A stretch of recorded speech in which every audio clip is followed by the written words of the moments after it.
Hello everyone, welcome to Unravel Logic YouTube channel. In today's video, we will be covering the introduction to probability. Probability.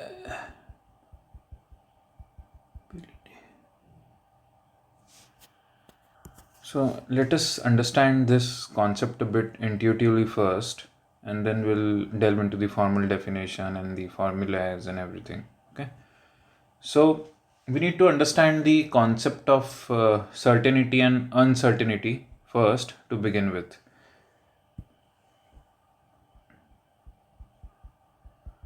Certainty and uncertainty.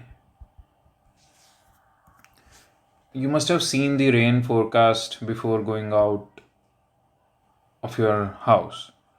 So what does it say? So it is usually something like 80% chance of rain today. 80% chance of rain today.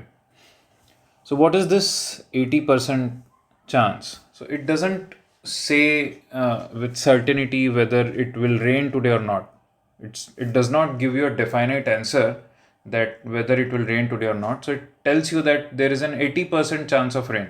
So what is this 80% chance of rain means? It means that there is 80% certainty that it will rain. So 80% chance of rain is degree of certainty. Hence, if degree is low, if degree of certainty is low, it slowly becomes uncertainty. So for example, if I tell you that there is only 10% chance that it will rain, so it's kind of very uncertain. Okay, and if I tell you that there is a 90% chance that it will rain, so the certainty is more in this case. Okay, so automatically if certainty is low, it becomes uncertainty.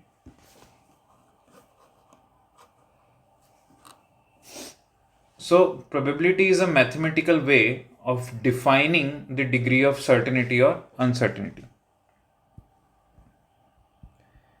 Probability is a mathematical way of defining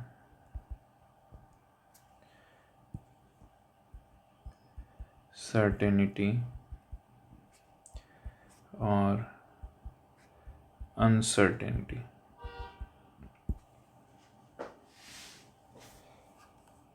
It means or it measures our confidence about something mathematically. Let me repeat, it measures our confidence about something to happen mathematically. It is the proportion of favorable outcomes out of total outcomes. So this is a bit more formal. So proportion of favorable outcomes out of all outcomes. Let us take a classic coin flip example to understand this. To understand what? To understand this proportion of favorable outcomes out of all outcomes. Let us understand this using a classic coin flip example. Coin flip example. If I flip a fair coin, what's the probability of getting heads? This is our problem statement. Flip a fair coin.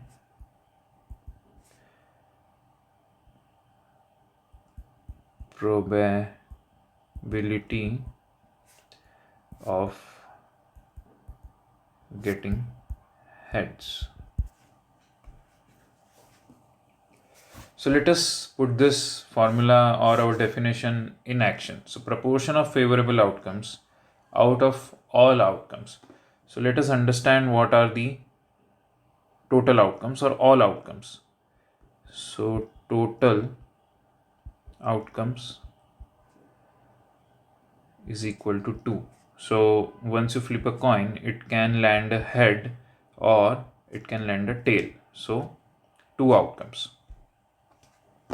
Which one would be favorable to you? Favorable outcome. Which is the outcome favorable to us?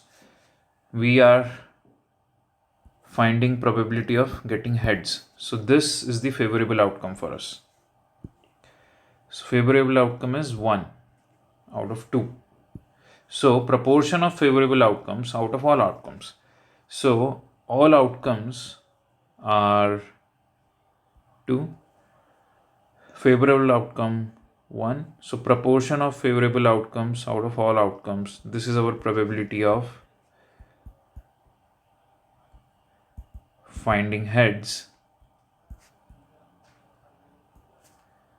when we flip a fair coin.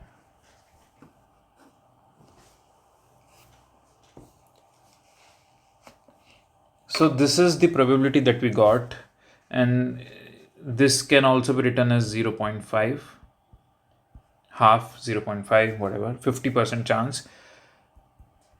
50% chance of heads. So you are 50% certain that the coin will land on heads side. So what does this means? When I say 50% chance of heads, does it mean that if I flip a coin 4 times, I will get heads 2 of those times? Because 4 times half means 2. Half is this probability that we calculated. Is this the case? It can be, it cannot be. So what happens if you flip a coin 10 times and you get 7 heads? There is a very much possibility that if you flip a coin 10 times, in reality you might get 7 heads, which is more than 50% chance. This is reality. What we calculated was merely theoretical probability. This is theoretical probability. Okay. But what this also means is that if you were to flip a coin, let's say 1,000 times, one after the other, and you recorded everything, that how many heads you got, how many tails you got. Okay. So, and then you would calculate the proportion. So if you actually, let's say, flipped a coin, let's say this time I got heads, okay, and this time I got a tails, and then this time I got a heads, this time I got a tails, this time again I got a heads, this time again I got a heads, okay, and then again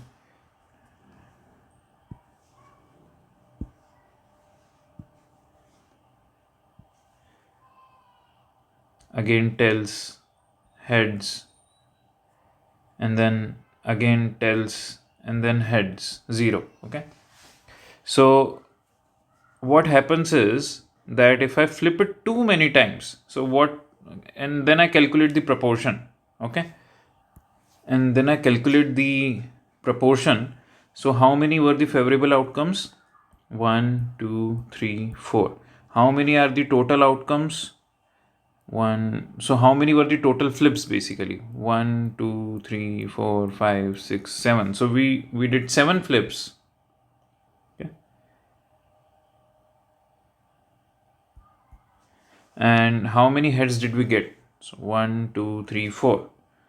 So 4 out of 7, the proportion and the actual calculation, the actual number of times that you got heads out of the total number of flips that you did is the actual proportion, the real number, the reality of your experiment.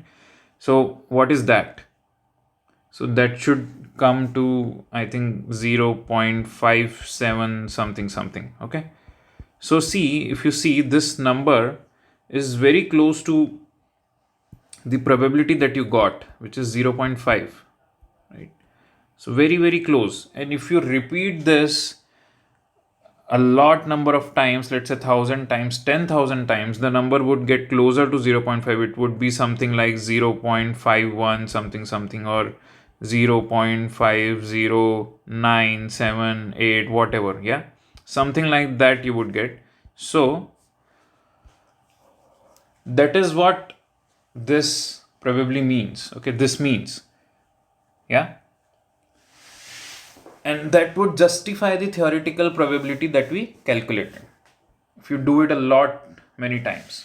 So probability is not certainty, it is not uncertainty as well, but it depends on the number that you get, which would always lie between 0 and 1. It would be a fraction. Okay, and if it is 0, it means that there is no chance at all. If it is 1, then it would mean that it would be 100% chance. Okay, or 0 chance. And in between, for example, it can be 0.1, 0.15, 0.3, 0.9. Okay, which would mean 90% chance, 30%, 15%, 10%. Yeah.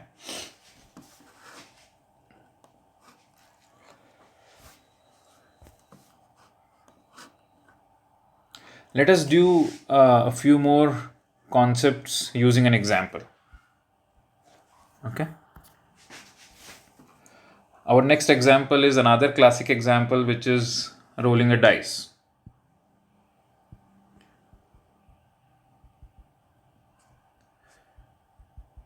Rolling a dice. What is the probability of getting an even number? So if you roll a dice which has 1, 2, 3, 4, 5, 6 numbers, what is the probability that you roll a dice and you would get an even number? So let's calculate that. Total numbers.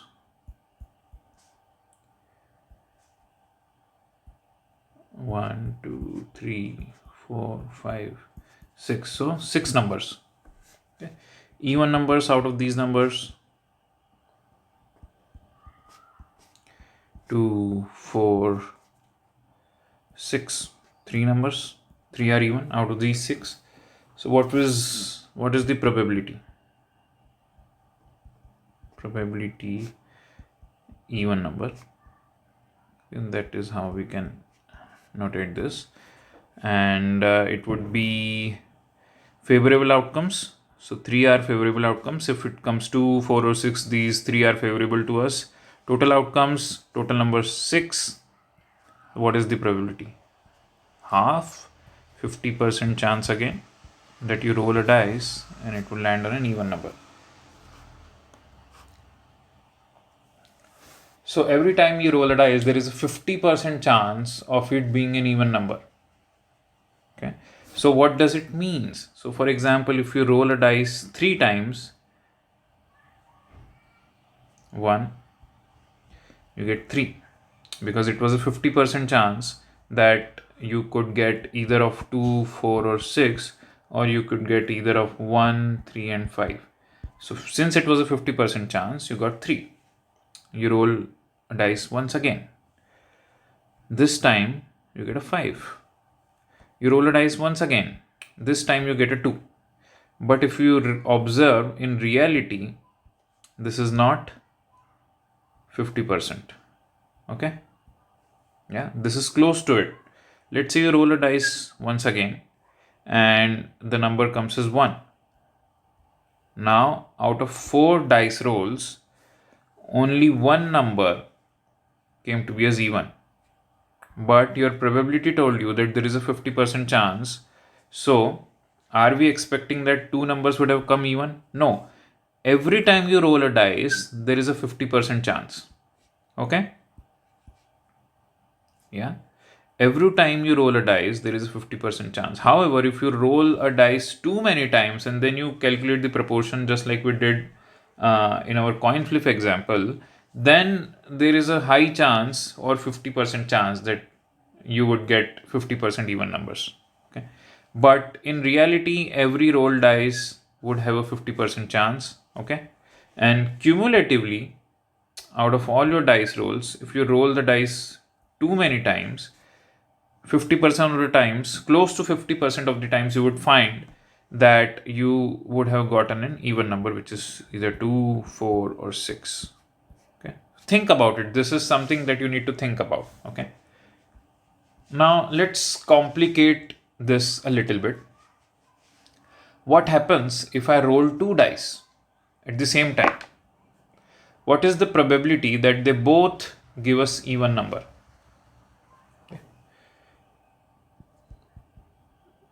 Roll two dice. Probability that they both give us even numbers. So probability of first dice giving us an even number 3/6 multiplied by the second dice giving us an even number, which is again 3/6. So total probability is 1/4. Okay, so basically 25% chance, because now your chances of half are again halved. Okay, so it would give you 1/4, because now your probability is divided amongst two dices. Because what are you looking for? That both the dice will get an even number. So let's say this dice gets 1 and this dice gets a 2. This doesn't count because one of the dice has the odd number. Okay, so what will count? 2, 2 or 4, 4 or 6, 6. Right? Out of how many combinations? So total combinations of two dice are 6 times 6, 36. Right? So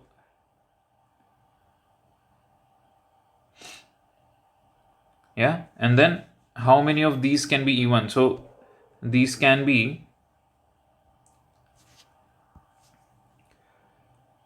2, 4 or 4, 2 or 4, 6 or 6, 4 or 2, 6 or 6, 2. So how many are these? 1, 2, 3, 4, 5, 6, 7, 8, 9.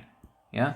So 9 total possibilities. So 9 over 36 is 1/4. So it's the same thing. Yeah. Any way you calculate, it would be the same thing.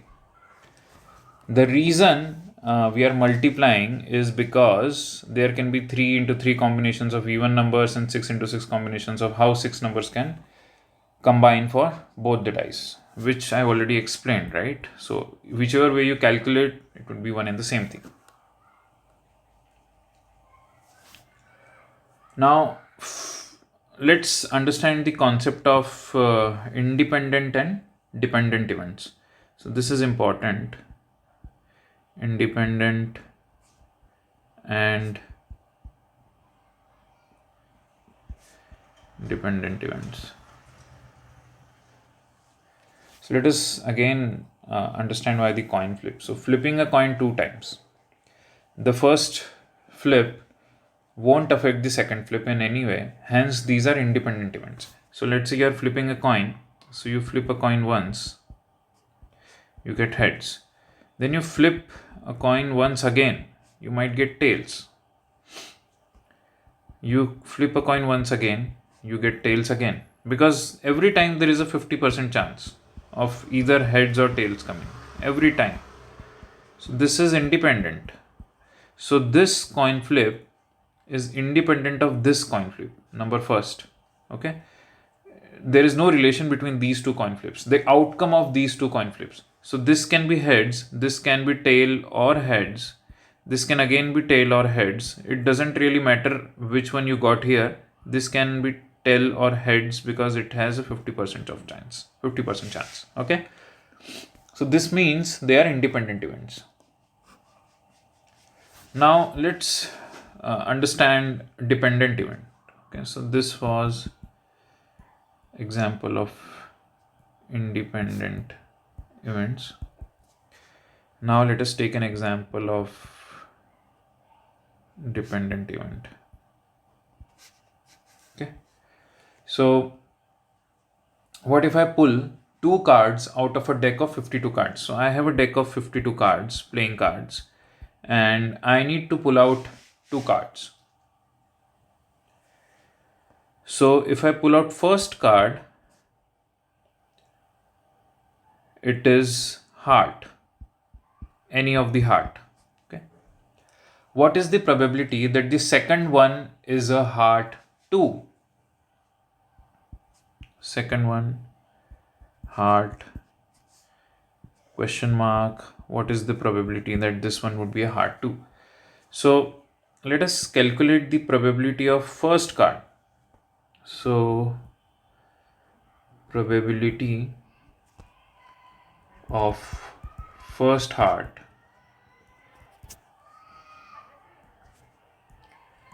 (13 by 52), because we know that each suit in the 52 cards has 13 cards of that type. So there can be 13 hearts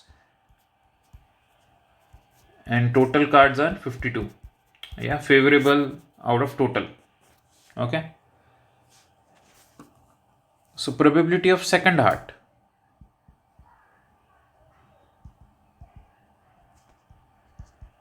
Probability of second heart, 12 by 52. Why 12? Because you have already pulled out one card in the earlier event. Okay. And the total would be 51, my bad. 51. Because now you have only 51 cards. Now, what is the probability of two consecutive hearts? So let's combine these probabilities. Okay.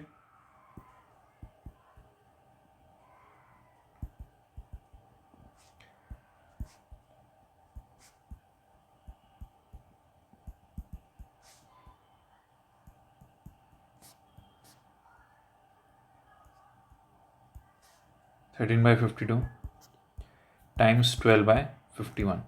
Why multiply? Because your information has now changed. So you need to account for that changed information. What is the information that has changed? That now you have only 12 hearts and a total of 51 cards.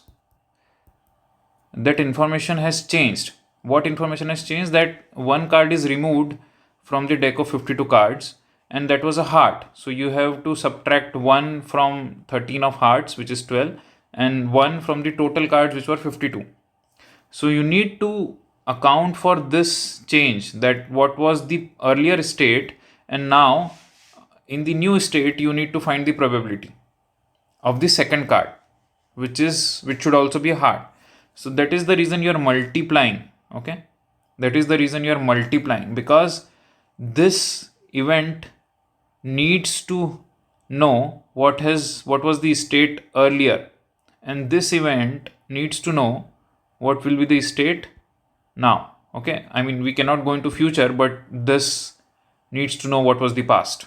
Okay, so that is the reason we multiply, and that would be the total probability. So if you calculate this, you would get the total probability, wherein if you pull out two cards and first one was the heart, the second one would also be heart. That would be the chance that you would get. Okay, it would be 30%, 20%, 10%, whatever the calculation gives you. Okay, so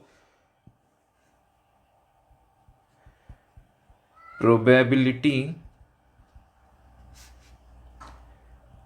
updates when information changes. This is also known as conditional probability. Okay, so you had a condition that if first one is hard, the second one should also be a hard. That is condition, right? And you updated the probability based on your condition. Okay, so let's take another example. This is again an interesting example. So you have 20 students in a class.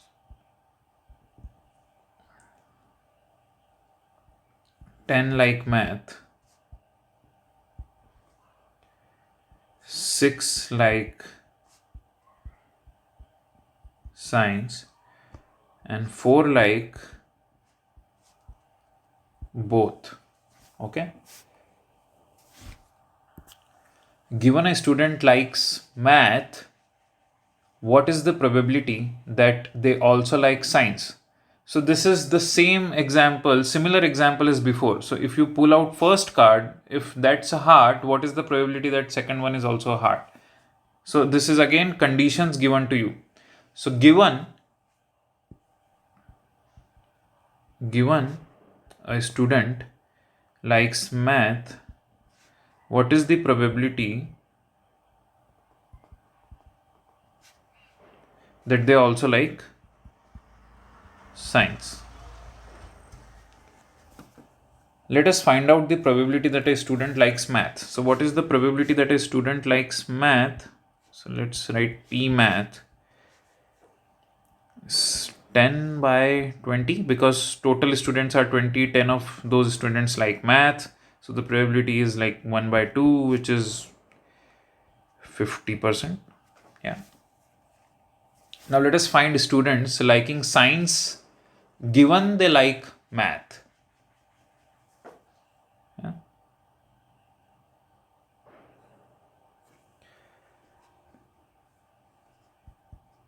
P science given they like math. So this is how you write, right? So this is given like math. Okay.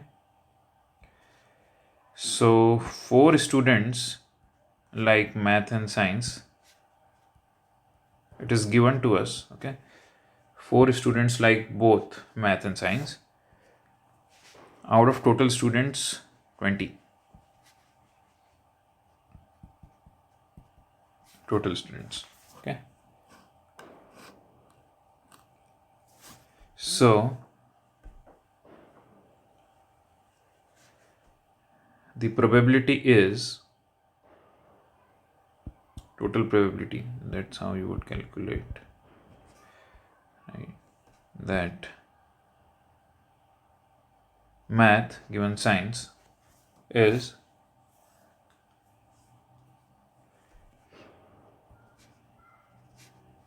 4 by 20 upon 10 by 20. Okay, so what was given to you? That a student likes math. How many like math? 10 by 20. What you need to find out? Science. So 4 by 20. And the total that you would get is 4 by 10 or 0.4 or 40% chance. Okay, so this is basically we are calculating one by one. Okay, so this is the same thing. Okay, we are still calculating. So science given math. Okay, my mistake, I made a mistake here. So that is how it should be. Okay, we start from here. Okay, P math 10 by 20. So this is P math. Okay, and then P science given math, so 4 by 20. So total P science given math is 4 by 20 divided by 10 by 20. Okay, so this is the condition that is given to you, that the student who should like science also likes math. That is given to you. So this is given to you, right? So your total outcomes reduced by this. Okay. If we get more information, we can get better probability. That is what we have found out. So if we get more information, we can get better probability. Probability gets better if you get more information. So this is what we are finding out, and that is conditional probability, which we have also seen in our previous example. Now let us understand some common terminologies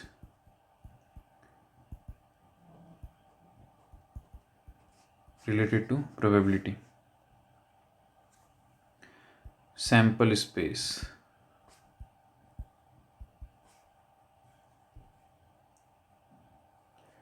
It is nothing but total outcomes. So S is equal to H comma T for a coin flip. So these are the total outcomes. That is the sample space. Event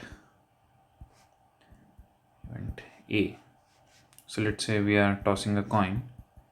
Coin toss is equal to event heads. So A is equal to H. So these are the favorable outcomes. Event.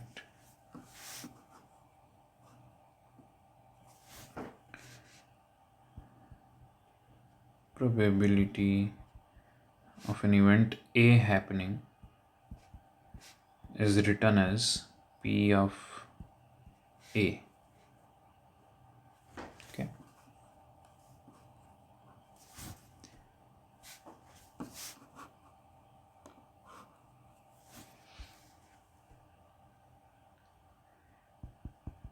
Independent events, we already learned this. A union B, PA plus PB, and these are mutually exclusive. A intersection B, P times A, P of A times P of B. So this was dice 1,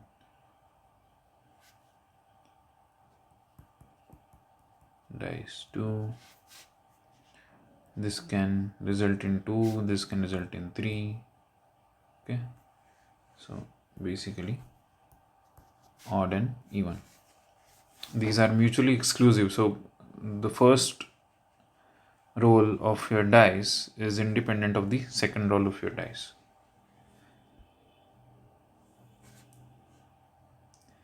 And again, in independent events, you can multiply the probability if your probability is conditional. So just like our deck of 52 cards, right? So those were again independent events, but those were dependent events. But if you talk about coin flips, right, and you say that your first coin flip is head, what is the probability that your second coin flip would be head as well? So in that case, you need to multiply the probabilities. Okay, but these would still be independent events.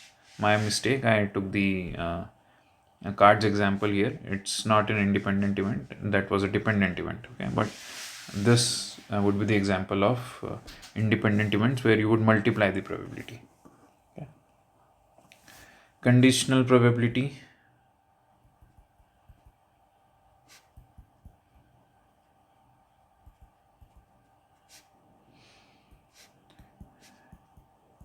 Probability of A given B. So this is given, we already saw this. So it is PA intersection B, PB. Okay, so remember our example. So 4 of the students liked both math and science, and out of total 20 students, and then we had students who liked math, so 10 by 20, right, and 20 cancelled, so it was 4 by 10, 0.4, right? So same thing.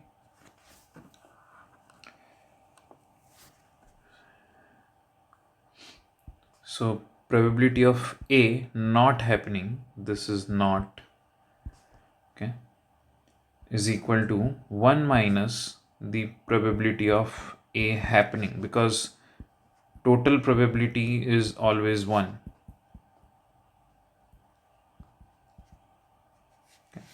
So if you subtract the probability of event A happening from 1, you would get the probability of event A not happening. And then P of A union B for dependent events can be calculated as P of A plus P of B minus P of A intersection B. Okay, so these are not mutually exclusive. Okay.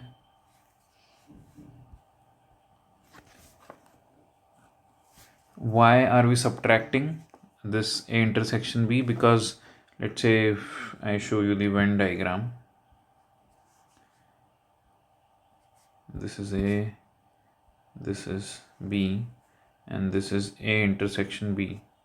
Okay, so if you calculate A union B, which is this part, okay, this whole part, yeah, then if you subtract, if you add A and B, P of A and then P of B, then you are adding this area twice. This, because this area is part of A as well as part of B, so you're adding it twice. That's why you need to subtract it once. So this is P of A intersection B. That is the reason you subtract this. Okay.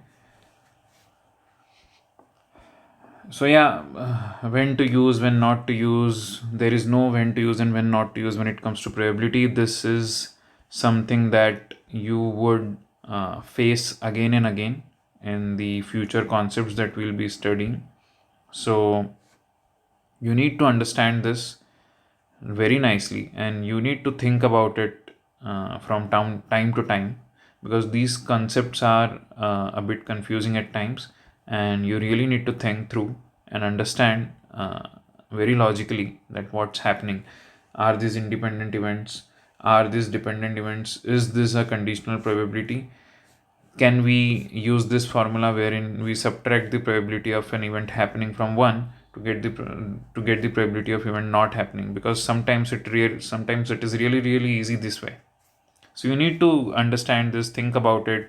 You need to keep in mind this subtraction of A intersection B while calculating A union B for mutually non-exclusive events, just like we saw here. Okay. So you need to keep all these things in mind, and then understand, calculate the probability, and then go about your business. So that's it. I hope I was able to make this concept clear. So there are other concepts related to it, for example, the concepts of permutations and combinations, but that is something that we'll cover in later videos. But as of now, this is sufficient for you to understand or get an introduction to probability. Okay. Thank you for watching. Please like, share, comment, or subscribe. And yeah, I mean, do hit a like or do hit a subscribe button. This would really encourage me to create more videos. Thank you.